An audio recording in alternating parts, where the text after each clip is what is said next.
नमस्कार दोस्तों, स्वागत है आपका हमारे चैनल पर। हमारी आज की कहानी है सास पर लगा गहने चुराने का आरोप। जिस औरत ने इस घर की हर खुशी के लिए अपने सपनों को गिरवी रख दिया था, आज उसी पर चोरी का आरोप लगा था। पूरे परिवार की निगाहों में वह अपराधी बन चुकी थी। कोई उसकी बात सुनने को तैयार नहीं था, कोई उसकी आंखों में छिपे दर्द को पढ़ना नहीं चाहता था। लेकिन उस रात जब उसने अपनी पुरानी संदूकची खोली और उसमें छिपा एक ऐसा राज सबके सामने रखा जिसे उसने बरसों से अपने सीने में दफन कर रखा था, तब घर की दीवारें तक शर्म से झुक गई। जिस गहने की चोरी का आरोप उस पर लगा था, उससे कहीं ज्यादा कीमती सच उसके पास था।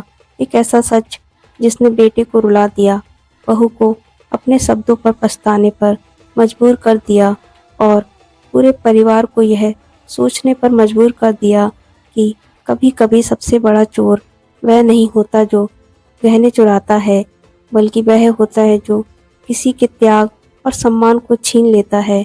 दोस्तों, आप ये कहानी कहाँ से देख रहे हैं, कृपया कमेंट्स बॉक्स में ज़रूर बताएं।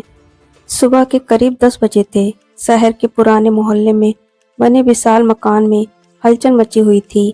आज घर में खुशियों का माहौल होना चाहिए था, क्योंकि परिवार की सबसे छोटी बेटी की सगाई होने वाली थी। रिश्तेदार आने वाले थे, रसोई में पकवान बन रहे थे और आंगन में सजावट चल रही थी। लेकिन अचानक ऊपर वाले कमरे में एक तेज चीख सुनाई दी। चीख सुनते ही सब लोग दौड़कर वहां पहुंचे। कमरे में खड़ी तरनी, जो घर की छोटी बहू थी, उसका चेहरा गुस्से से लाल था। वह अपनी अलमारी के सामने खड़ी हो रही थी। उसने कांपती आवाज में कहा, मेरे शादी के सारे सोने के गहने गायब हैं। यह सुनते ही पूरे घर में सन्नाटा छा गया। कुछ ही मिनटों में हर कोई उसके कमरे में जमा हो गया। अलमारी खुली थी और गहनों का डिब्बा खाली पड़ा था। सब हैरान थे कि इतने बड़े घर में आखिर चोरी कैसे हो गई। तभी किसी ने कहा कि पिछले 2 दिनों में घर में कोई बाहरी व्यक्ति नहीं आया था, बस परिवार के लोग ही अंदर बाहर हो रहे थे। यह सुनते ही माहौल बदल गया। अब सब घर के किसी सदस्य पर जाने लगा। तभी तरनी की नजर कमरे के दरवाजे के पास खड़ी अपनी सास माधवी पर पड़ी। 70 साल की माधवी चुपचाप सब कुछ देख रही थी। उनके चेहरे पर घबराहट साफ दिखाई दे रही थी। तरनी ने अचानक उंगली उनकी तरफ उठाई और कहा, मुझे पूरा यकीन है कि ये काम माँ जी ने किया है। यह सुनते ही सबके चेहरे बदल गए। माधवी जैसे पत्थर की मूर्ति बन गई। उन्होंने कांपती आवाज में पूछा, बहू, तुम ऐसा कैसे कह सकती हो? लेकिन तरनी रुकने वाली नहीं थी। उसने कहा कि कल रात उसने माधवी को उसके कमरे में आसपास घूमते देखा था। बस इतना सुनना था कि कुछ रिश्तेदार भी कानाफूसी करने लगे। किसी ने कहा कि बूढ़े लोग कभी कभी पैसों के लिए ऐसा कर बैठते हैं।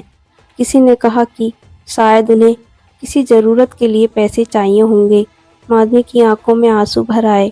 उन्होंने अपने बेटे निशांत की ओर देखा। उन्हें उम्मीद थी कि उनका बेटा उनकी बात पर भरोसा करेगा, लेकिन निशांत भी असमंजस में खड़ा था। वह कुछ बोल नहीं पा रहा था। उसकी चुप्पी में माधवी का दिल तोड़ दिया। जिस बेटे को उन्होंने अकेले मेहनत करके बड़ा किया था, आज वही उनकी बेगुनाही के लिए एक शब्द नहीं बोल पा रहा था। थोड़ी देर बाद पूरे घर की तलाशी शुरू हुई। हर कमरे की जांच हुई। आखिर में माधवी के कमरे की भी तलाशी ली गई। यह उनके लिए सबसे बड़ा अपमान था, लेकिन उन्होंने विरोध नहीं किया। उन्हें भरोसा था कि सच सामने आ जाएगा। तलाशी के दौरान कुछ नहीं मिला, फिर भी लोगों की नज़रों में शक बना रहा। शाम होते होते सगाई की खुशियां गायब हो चुकी थी और घर में सिर्फ आरोपों का धुआं बचा था। माधवी अपने कमरे में जाकर चुपचाप बैठ गई। बाहर लोग उन्हें चोर समझ रहे थे और अंदर उनका दिल टूट रहा था। उन्हें बार बार एक पुरानी बात याद आ रही थी, जिन्हें उन्होंने बरसों से किसी को नहीं बताया था। शायद अब वह समय आ चुका था जब वह सच दुनिया के सामने आए। लेकिन उस सच के सामने आने से पहले उन्हें एक अपमान सहना था। रात गहरा चुकी थी। घर के आंगन में लगी रंग बिरंगी लाइटें अभी भी जल रही थी, लेकिन उनके उजाले में भी उदासी साफ दिखाई दे रही थी। दिन भर की भागदौड़ और आरोपों के बाद हर कोई अपने अपने कमरों में चला गया था। केवल माधवी की आंखों में नींद नहीं थी। वह अपने पुराने लकड़ी के पलंग पर बैठी थी और सामने दीवार पर टंगी अपने दिग्गज पति की तस्वीर को देख रही थी। उनकी आंखों में आंसू लगातार बह रहे थे। उन्हें दुख इस बात का नहीं था कि उन पर चोरी का आरोप लगा है। उन्हें दुख इस बात का था कि जिन लोगों के लिए उन्होंने पूरी जिंदगी समर्पित कर दी, उन्हीं लोगों ने बिना सबूत उन्हें दोषी मान लिया। उधर दूसरे कमरे में निशांत भी बेचैन था। उसे अपनी माँ पर पूरा भरोसा था, लेकिन परिस्थितियां ऐसी थी कि वह खुलकर उनका साथ नहीं दे पाया। उसकी पत्नी तरनी लगातार यही कह रही थी कि घर में और कोई ऐसा नहीं था जो गहनों तक पहुंच सकता था। धीरे धीरे घर के सभी लोग भी उसी बात को सच मानने लगे थे। अगली सुबह जब माधवी पूजा करके मंदिर के कोने में गई तो वहां भी उन्हें ताने सुनने पड़े। कुछ रिश्तेदार आपस में धीमी आवाज में बातें कर रहे थे, लेकिन शब्द इतने स्पष्ट थे कि उनके कानों तक पहुंच रहे थे। कोई कह रहा था कि उम्र बढ़ने पर इंसान का मन बदल जाता है, तो कोई कह रहा था कि गरीबी इंसान से कुछ भी करवा सकती है। माधवी के कुछ नहीं कहा। उन्होंने बस आंखें बंद करके भगवान के सामने हाथ जोड़ लिए। पूजा खत्म होने के बाद वह अपने कमरे में लौटी और बिस्तर के नीचे रखी एक पुरानी लोहे की संदूकड़ी बाहर निकाली। इस संदूकड़ी को उन्होंने बरसों से किसी को छूने नहीं दिया था। घर के लोगों को लगता था कि उसमें बस पुराने कपड़े और यादें रखी हैं, लेकिन सच इससे कहीं बड़ा था। माधवी ने संदूकड़ी पर हाथ फेरा और उनकी आंखों में पुरानी यादें तैरने लगी। लगभग 25 साल पहले जब निशांत छोटा था, तब परिवार पर एक बहुत बड़ा संकट आया था। उस संकट से निकलने के लिए माधवी ने जो फैसला लिया था, उसके बारे में आज तक किसी को नहीं पता था। वह राज उन्होंने अपने सीने में दफन रखा, क्योंकि उन्हें कभी अपने त्याग का दिखावा करना पसंद नहीं था। लेकिन आज हालात अलग थे। आज उनका सम्मान दांव पर लगा था। तभी दरवाजा खुला और निशांत अंदर आया। उसकी आंखों में अपराध बोध था। उसने धीरे से कहा, माँ, अगर आप चाहें तो मुझे सच बता सकती हैं। माधवी ने बेटे की ओर देखा। उनकी आंखों में शिकायत नहीं थी, सिर्फ दर्द था। उन्होंने कहा, बेटा, कुछ सच ऐसे होते हैं जिन्हें इंसान अपने लिए नहीं, दूसरों की खुशी के लिए छुपा लेता है। लेकिन जब वही लोग उस सच को भूल कर तुम्हें कटघरे में खड़ा कर दें, तब उसे बताना जरूरी हो जाता है।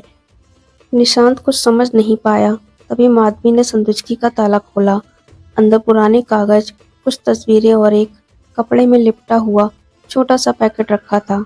उस पैकेट को देखते ही उसके हाथ कांप गए। निशांत भी हैरानी से सब देख रहा था। उसे बिल्कुल अंदाजा नहीं था कि संदूकड़ी के अंदर ऐसा क्या है जो उसकी माँ की आंखों में इतने वर्षों का दर्द और रहस्य एक साथ भर रहा है। माधवी ने गहरी सांस ली और कहा, आज समय आ गया है कि इस घर को वह सच पता चले जिसे जानने के बाद शायद कोई मेरी आंखों में देखकर मुझे चोर कहने की हिम्मत नहीं करेगा। निशांत की सांसें तेज हो गई थीं। कमरे में एक अजीब सी खामोशी फैल गई थी।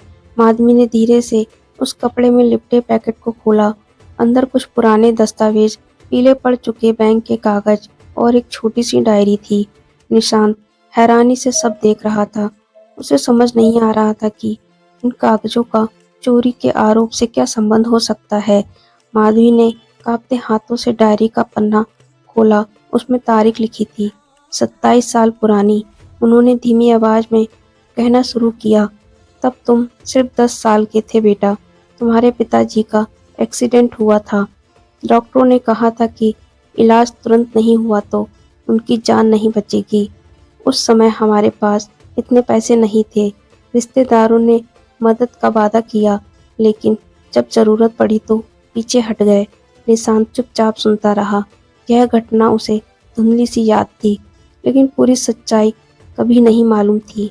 माधवी ने आगे कहा, उस समय मेरे पास सिर्फ एक चीज थी जिसे बेचकर मैं इलाज का खर्च जुटा सकती थी, मेरे मायके से मिले सारे गहने। यह सुनकर निशांत चौंक गया। उसने हमेशा सुना था कि उसके पिता के इलाज के लिए किसी पुराने खेत को बेच दिया गया था, लेकिन माधवी ने सिर हिलाते हुए कहा, नहीं बेटा, खेत नहीं बिके थे, मैंने अपने सारे गहने बेच दिए थे। और सिर्फ गहने ही नहीं, मैंने अपने सपने भी बेच दिए थे। उनकी आंखें भर आईं। उन्होंने डायरी के बीच में रखा एक पुराना फोटो निकाला। फोटो में युवा माधवी थी, जिसके गले और हाथों में सुंदर गहने चमक रहे थे। उन्होंने फोटो निशांत को देते हुए कहा, यह मेरे जीवन की आखिरी तस्वीर थी, उन गहनों के साथ। उसके बाद मैंने उन्हें कभी नहीं देखा। निशांत के हाथ कांप गए। उसे समझ आने लगा था कि उसकी माँ ने उसके पिता और परिवार के लिए कितना बड़ा त्याग किया था। लेकिन कहानी यहीं खत्म नहीं हुई। माधवी ने बैंक की एक रसीद निकालकर उसके सामने रख दी। रसीद में एक फिक्स्ड डिपॉजिट का उल्लेख था, जो करीब 25 साल पहले खुलवाया गया था। निशांत ने पूछा, ये क्या है? माधवी ने जवाब दिया, तुम्हारी पढ़ाई के लिए मैंने हर महीने थोड़ा थोड़ा पैसा बचाकर यह जमा किया था। तब तुम इंजीनियरिंग पढ़ने गए, तब इसी पैसे से तुम्हारी फीस भरी गई थी। निशांत की आंखें नम हो गईं। उसे याद आया कि वह हमेशा सोचता था कि उसकी पढ़ाई का खर्च पिता की बचत से चला था, लेकिन आज पहली बार उसे सच्चाई पता चल रही थी। तभी माधवी ने एक और दस्तावेज निकाला। यह एक पुराने सुनार की रसीद थी। उसमें साफ लिखा था कि उनके सारे गहने बरसों पहले बेचे जा चुके थे। उन्होंने निशांत की ओर देखते हुए कहा, जिस औरत के पास अपने गहने ही नहीं बचे, वह किसी और के गहने क्यों चुराएगी? यह सुनकर निशांत का सिर शर्म से झुक गया।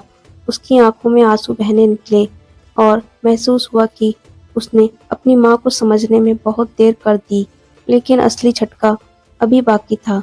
तभी माधवी ने कहा, बेटा, ये तो सिर्फ आधा सच है, बाकी आधा सच ऐसा है जिसे सुनकर शायद पूरे घर की नींद उड़ जाएगी। निशांत ने हैरानी से उनकी ओर देखा। माधवी की आवाज भारी हो चुकी थी। उन्होंने कहा, जिस गहनों की चोरी का आरोप मुझ पर लगाया गया है, उनका गायब होना कोई संयोग नहीं है। मुझे लगता है कि इसके पीछे एक ऐसा व्यक्ति है जिस पर इस घर का कोई भी इंसान शक नहीं करेगा। यह सुनकर निशांत के पैरों तले जमीन खिसक गई। अब मामला सिर्फ चोरी का नहीं रह गया था।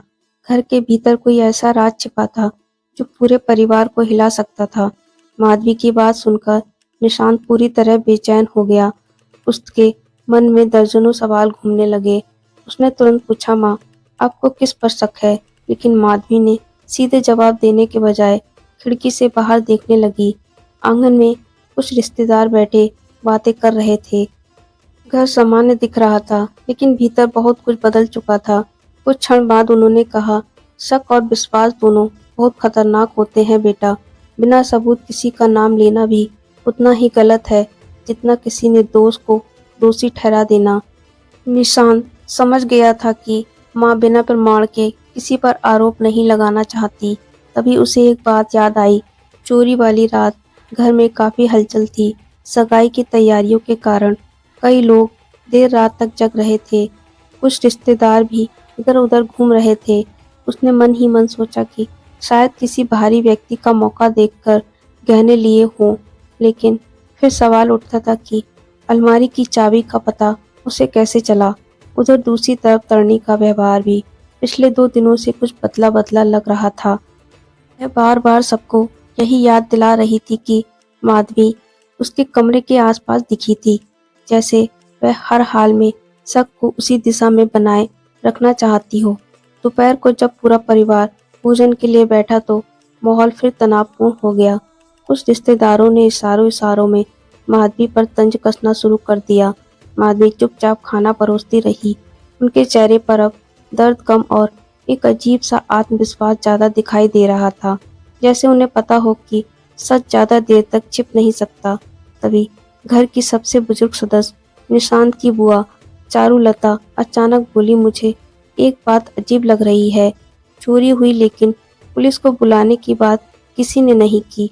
यह सुनकर सब एक दूसरे का चेहरा देखने लगे। सचमुच इतने बड़े मामले के बावजूद पुलिस को सूचना नहीं दी गई थी।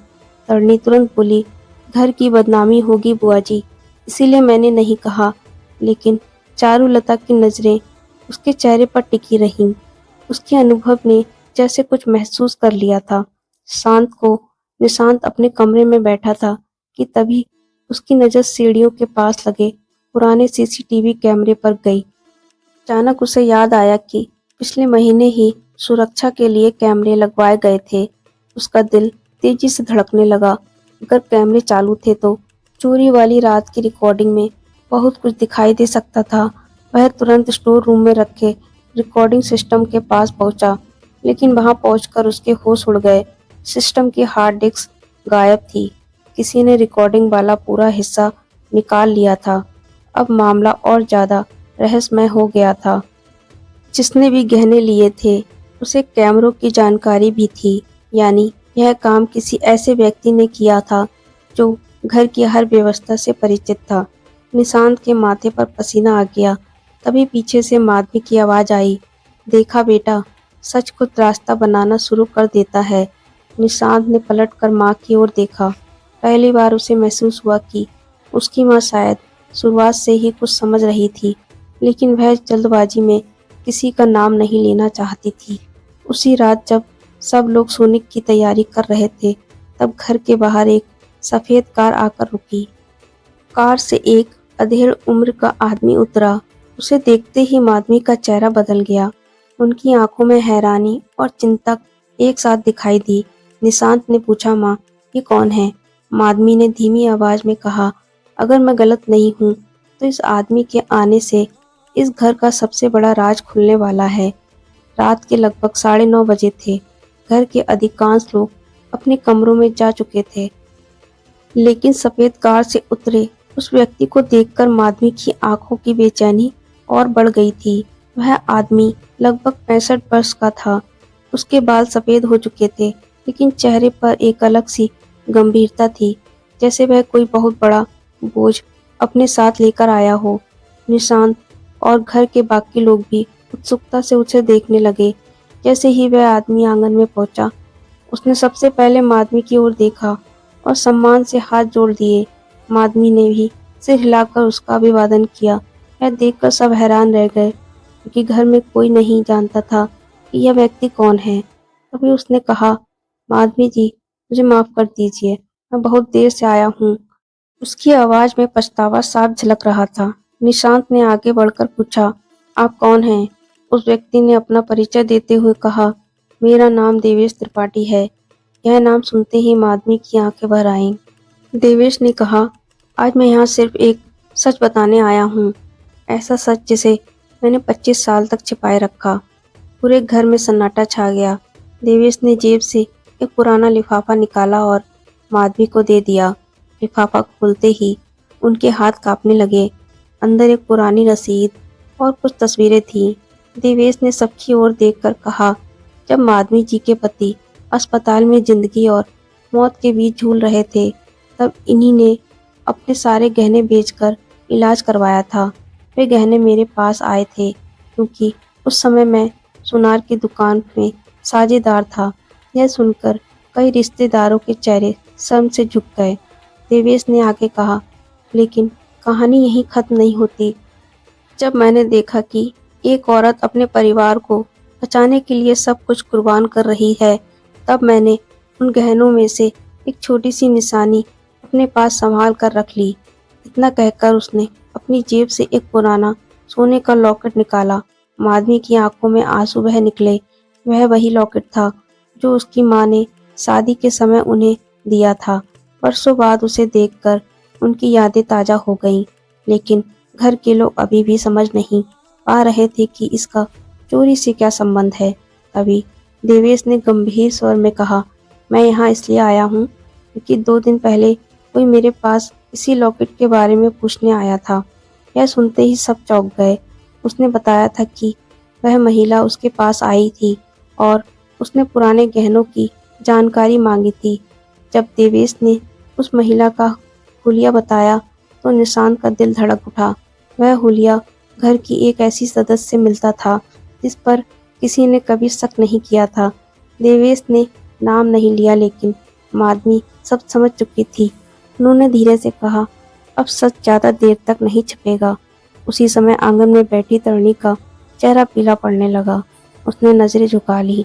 निशांत ने पहली बार गौर किया कि चोरी की घटना के बाद से वह असामान्य रूप से घबराई हुई लग रही थी, लेकिन अभी भी कोई ठोस प्रमाण नहीं था।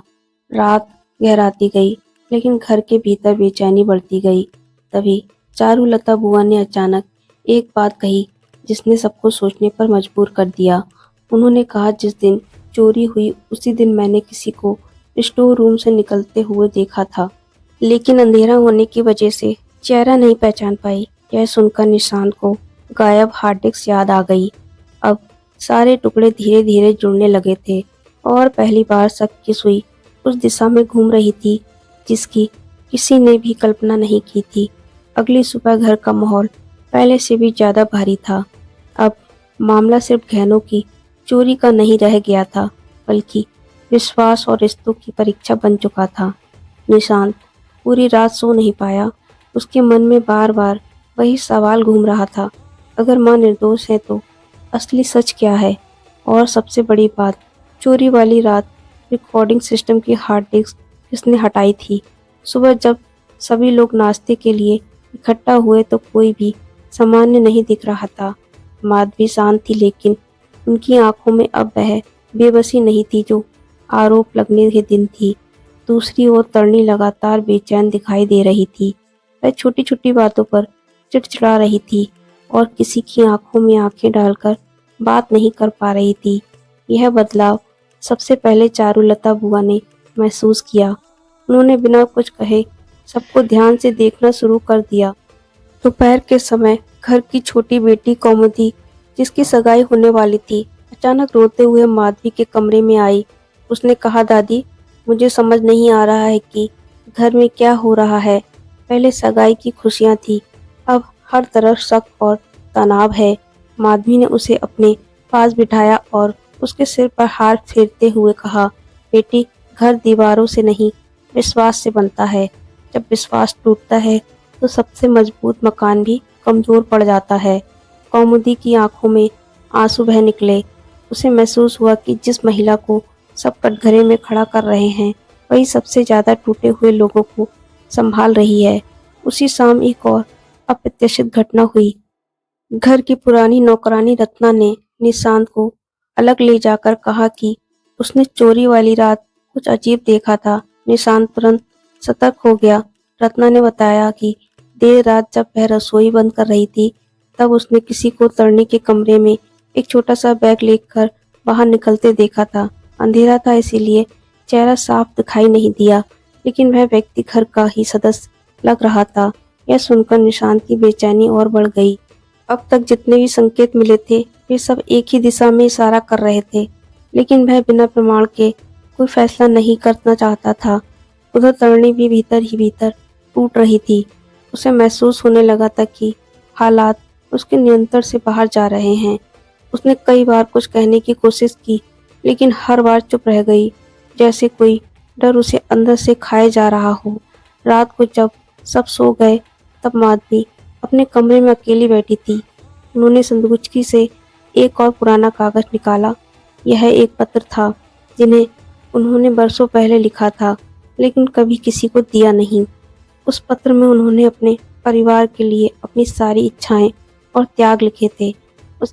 उसे पढ़ते हुए उनकी आंखें भर आईं। उन्होंने मन ही मन सोचा कि अगर सच सामने आने के बाद भी यह परिवार टूट गया तो उनकी सारी कुर्बानियां अधूरी रह जाएंगी। उसी समय बाहर से किसी के रोने की आवाज आई। माधवी ने दरवाजा खोला तो देखा कि कौमुदी सीढ़ियों पर बैठी रो रही थी। उसने कहा, दादी, मुझे डर लग रहा है कि कहीं यह घर हमेशा के लिए बिखर ना जाए। माधवी ने उसे गले लगा लिया और कहा, नहीं बेटी, कभी कभी तूफान घर को तोड़ने नहीं, उसकी कमजोर दीवारों को दिखाने आते हैं। लेकिन उसी क्षण ऊपर वाले कमरे में एक तेज आवाज गूंजी, जैसे कोई भारी चीज जमीन पर गिरी हो। पूरा परिवार दौड़कर वहां पहुंचा। कमरे का दरवाजा खुला था और अंदर जो दृश्य था उसे देखकर सब स्तब्ध रह गए। फर्श पर एक पुराना बैग पड़ा था। उस बैग के अंदर कुछ ऐसा चमक रहा था जिसने सबकी धड़कनें रोक दी। ऊपर वाले कमरे में पड़े उस बैग को देखकर पूरे परिवार की सांसें थम गईं। कमरे में मौजूद हर व्यक्ति की नज़र उसी पर टिक गई थी। बैग पुराना था, लेकिन उसके अंदर से निकलती सुनहरी चमक साफ दिखाई दे रही थी। निशांत धीरे धीरे आगे बढ़ा। उसके हाथ कांप रहे थे। उसने बैग खोला तो अंदर वही गहनों का डिब्बा रखा था जिसके गायब होने से पूरे घर में तूफान मच गया था। डिब्बा खोलते ही सभी स्तंभ रह गए। तरनी के सारे गहने उसमें सुरक्षित रखे हुए थे। एक भी गहना गायब नहीं था। कुछ क्षणों तक कमरे में ऐसा सन्नाटा रहा कि किसी की सांसों की आवाज तक नहीं सुनाई दे रही थी। फिर अचानक कई निगाहें माधवी की ओर उठी। वही माधवी जिसे पिछले 3 दिनों से चोर समझा जा रहा था। वह माधवी जिसके सम्मान को बिना किसी सबूत के कुचल दिया गया था।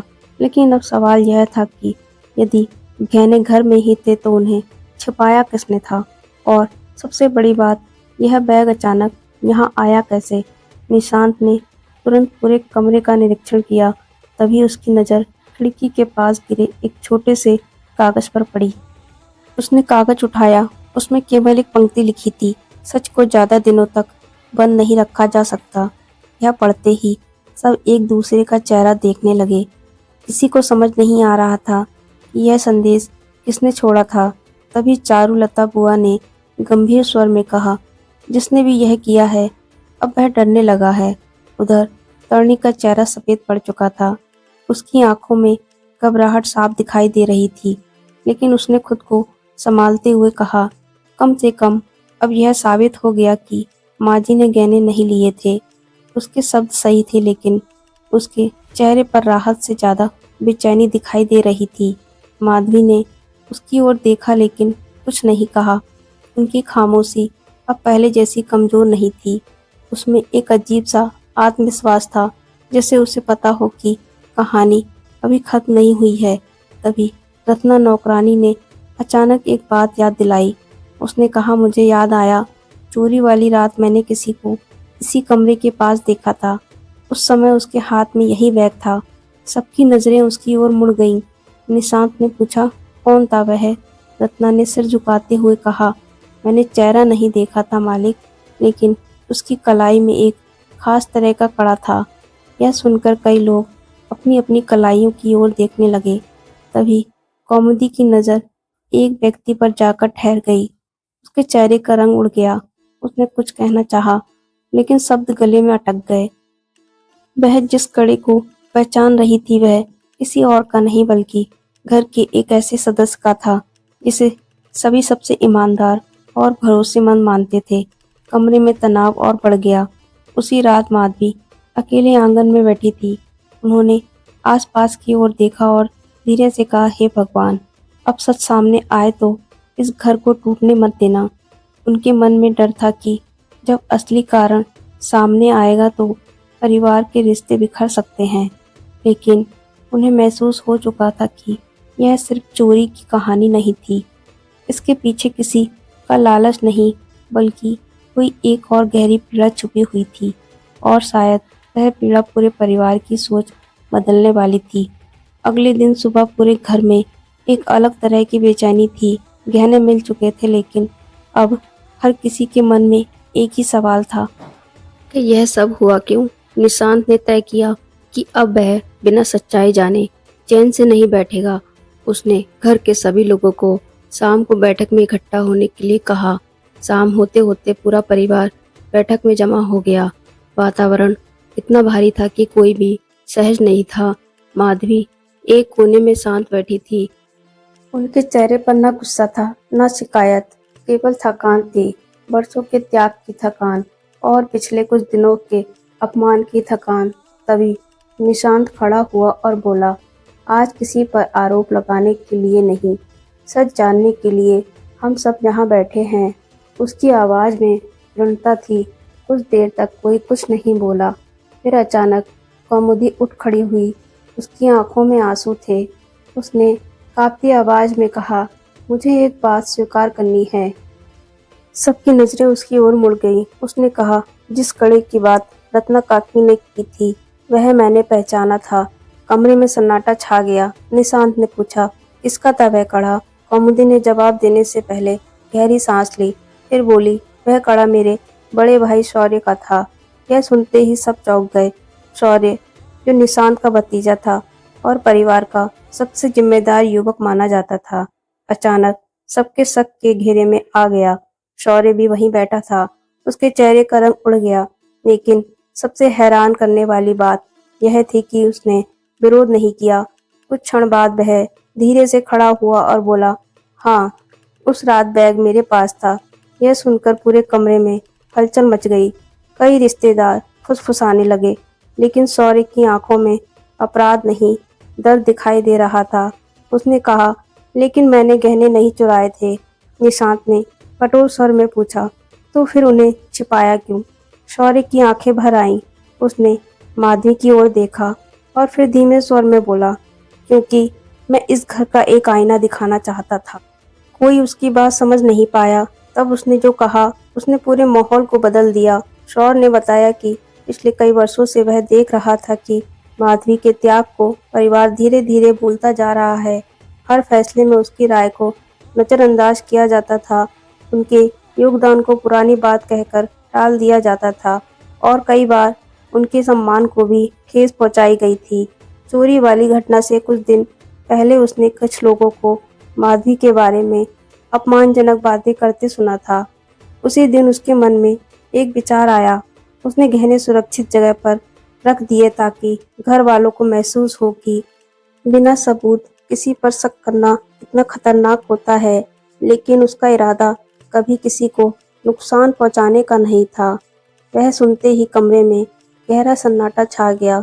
शौर्य रोते हुए बोला, मैंने सोचा था कि एक दो दिन में सच बता दूंगा, लेकिन बात इतनी बढ़ जाएगी इसका अंदाजा नहीं था।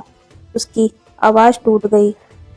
तरनी का सिर शर्म से झुक गया। निशांत की आंखें भी भर आईं। पहली बार सबको एहसास हुआ कि इस घटना का असली कारण गहने नहीं थे, बल्कि वह उपेक्षा थी जो धीरे धीरे माधवी के हिस्से में आती रही थी।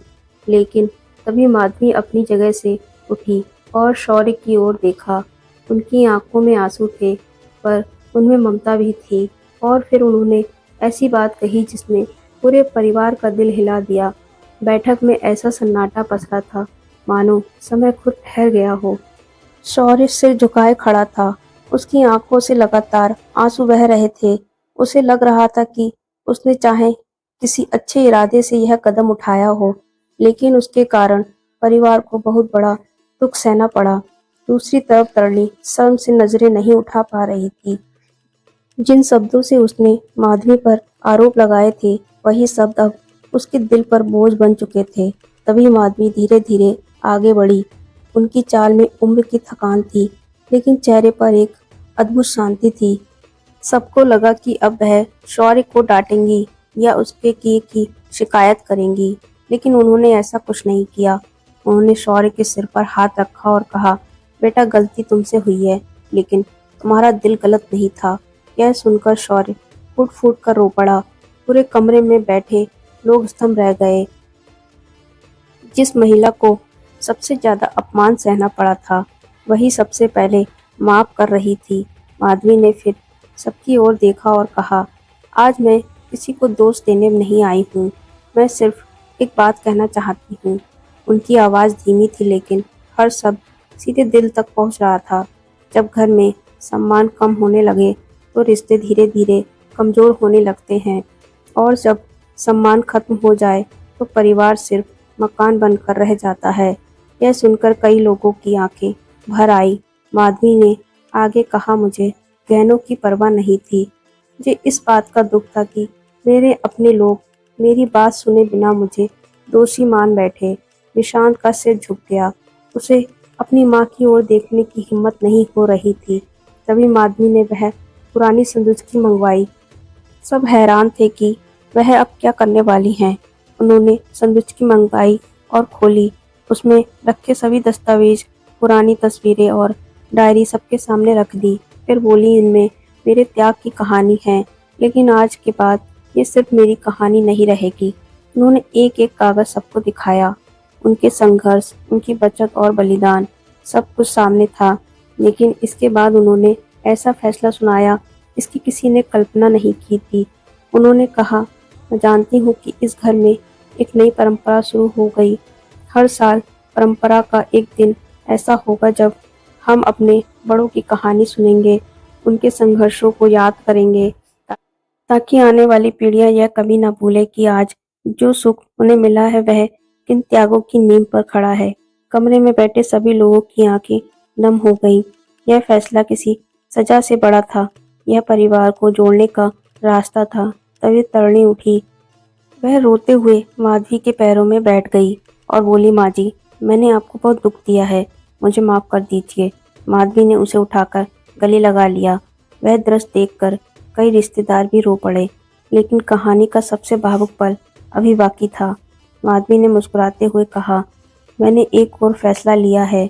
सब उनकी ओर देखने लगे। उन्होंने कहा, आज के बाद यह संदूक बंद नहीं रहेगी।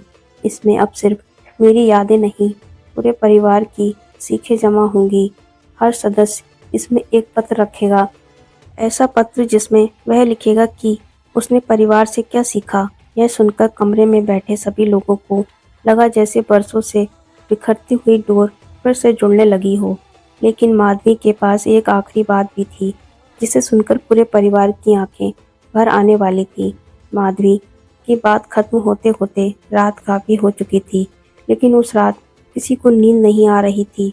वर्षों से जो बातें दिलों में दबी थी, वे बाहर आने लगी थी। रिश्तों के बीच जो दूरी धीरे धीरे बढ़ रही थी, वह पहली बार सबको दिखाई दे रही थी। अगले दिन सुबह घर का माहौल बिल्कुल अलग था। वही आंगन, वही दीवारें और वही लोग थे, लेकिन सोच बदलने लगी थी। नाश्ते की मेज पर पहली बार सभी लोग माधवी के साथ बैठकर बातें कर रहे थे। कोई उनकी राय पूछ रहा था, कोई उनकी पुरानी यादें सुनना चाहता था। यह सब देखकर माधवी की आंखों में संतोष दिखाई दे रहा था। कुछ दिनों बाद कौमुदी की सगाई फिर से रखी गई। इस बार घर में पहले से कहीं ज़्यादा खुशी थी, लेकिन सबसे खास बात यह थी कि समारोह की शुरुआत माधवी के हाथों से हुई। जिस महिला पर कुछ दिन पहले चोरी का आरोप लगा था, आज वही पूरे परिवार के सम्मान का केंद्र थी। सगाई के दौरान शौर्य सबके सामने खड़ा हुआ और उसने अपनी गलती स्वीकार की। उसने कहा, मैंने गलत रास्ता चुना, लेकिन इस घटना ने मुझे सिखाया कि सच दिखाने के लिए झूठ का सहारा नहीं लेना चाहिए। सबने उसकी बात सुनी और उसे माफ कर दिया, क्योंकि अब हर कोई समझ चुका था कि समस्या किसी एक व्यक्ति की नहीं थी, बल्कि उस सोच की थी जो धीरे धीरे परिवार को संवेदनहीन बना रही थी। समारोह के अंत में माधवी ने अपनी संदूक खोली। उसमें पहला पत्र उन्होंने खुद रखा। फिर एक एक करके परिवार के सभी सदस्यों ने अपने पत्र उसमें रख दिए। किसी ने लिखा कि उसने सम्मान का महत्व सीखा, किसी ने लिखा कि उसने भरोसे की कीमत समझी, तो किसी ने लिखा कि उसने त्याग को कभी हल्के में न लेने का संकल्प लिया। जब आखिरी पत्र रखा गया, तब माधवी ने मुस्कुराते हुए कहा, अब यह संदूक मेरी नहीं, हमारी है। उनकी बात सुनकर सबकी आंखें नम हो गईं। उसी शाम देवेश भी विदा लेने आए। जाते जाते उन्होंने कहा, मैंने जीवन में बहुत कीमती गहने देखे हैं, लेकिन आज पहली बार एक ऐसा परिवार देखा है जिसने टूटने के बाद खुद को फिर से जोड़ लिया। यह सुनकर सब मुस्कुरा दिए। समय बीतता गया, लेकिन उस घटना को घर में कभी भुलाया नहीं गया। हर साल परिवार का वह विशेष दिन मनाया जाने लगा, जब सब अपने बड़ों की कहानियाँ सुनते और नई पीढ़ी को बताते कि सम्मान, विश्वास और त्याग किसी भी गहने से ज़्यादा कीमती होते हैं। माधवी की संदूक धीरे धीरे पत्रों से भरने लगी, क्योंकि उसमें रखा सबसे कीमती खजाना कागज नहीं था, वह था परिवार का फिर से जुड़ जाना।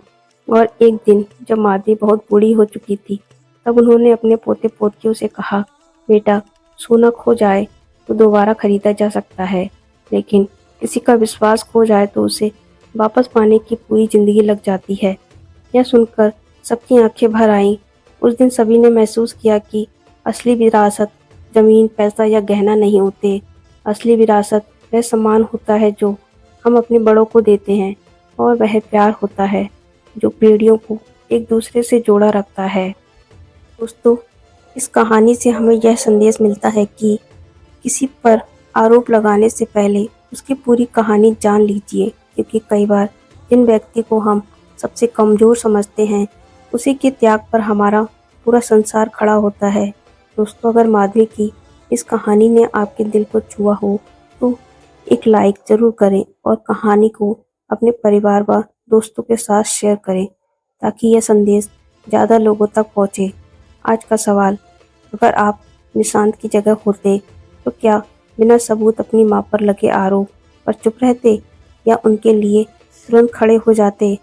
अपना जवाब कमेंट्स में ज़रूर लिखिए और ऐसी ही दिल को छू लेने वाली पारिवारिक और भावनात्मक कहानियों के लिए सपना की कहानी को सब्सक्राइब करना ना भूलें।